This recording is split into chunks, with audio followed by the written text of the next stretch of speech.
Imagine this, you're in the middle of a sentence, you finally organize your thoughts, you started speaking clearly, and then someone cuts you off, as if what you were saying had no weight, as if you weren't even there, and in that exact moment, something shifts inside you, your body tightens, your mind speeds up, and your instinct is to fight your way back in, to speak louder, to interrupt back, to say, "Hey, let me finish." But here's the truth no one tells you: the moment you have to ask to be heard, you've already lost, because average people fight for space, they compete for attention like it's something scarce, but respected people control the environment without raising their voice.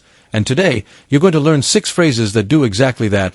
These aren't comebacks, they're psychological tools, silent strategies that make the other person stop, step back, and realize, without you saying it directly, that they crossed a line.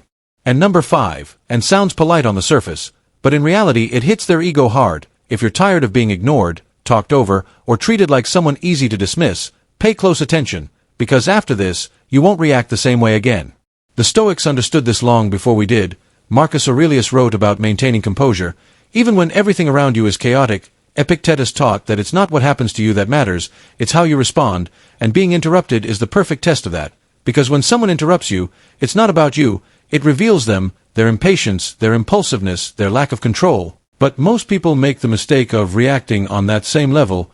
They jump into the conflict, raise their voice, try to reclaim space through force, and in doing that, they lose authority, because authority doesn't come from volume, it comes from control. So understand this, you're not going to fight for space anymore, you're going to control the rhythm. Phrase 1, I can see you have something to say, go ahead, I'll wait. This sounds simple, but it completely shifts the dynamic. You're not reacting, you're not confronting, you're slowing things down. And by doing that, you break their pattern. They expect resistance, they expect a fight, but instead, they get calm, and calm in this context is not weakness, it's control. It sends a subtle message: I'm not in a rush, and because I know my moment will come, and without realizing it, the other person starts adjusting to your pace. Phrase 2, finish your thought, then I'll finish mine. Here, you're creating structure, you're not asking for space. You're organizing the conversation, but the key is the tone, no irritation, no sarcasm, just steady calm. Because that communicates something powerful. I respect you, and I expect the same in return, and in any social setting, that elevates you instantly, because the person who sets the frame holds the power. Phrase 3, now here's something different. This isn't a phrase, it's a behavior, the hard stop. Someone interrupts you, you stop immediately, no sigh, no eye roll, no visible frustration, just silence, and you look straight at them. That silence will feel heavy, too long, too awkward, too uncomfortable. Good, that's where the power is. Most people can't handle silence, they rush to fill it, they stumble, they lose their train of thought.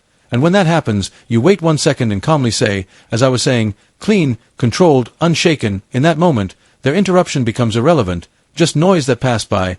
If this is already shifting the way you see things, then this is exactly the kind of mindset you need to build daily. Subscribe to Stoic Spring, because your life improves when you learn to control your emotions and act with maturity, especially in moments where most people lose control. Phrase 4, did you jump in because you thought I was done, or because you didn't want to hear the rest? This is precision, because you're not accusing, you're asking, but the question creates awareness. It forces the other person to reflect instantly, and most of the time, they'll backtrack. No, sorry, I thought you were finished, and just like that, you regain control, without escalating anything. Phrase 5, pay attention to this one. I'm going to pause you for a second. I wasn't finished yet. This one is different, because you're not avoiding interruption, you're taking control of it. The word pause is everything. Think about it.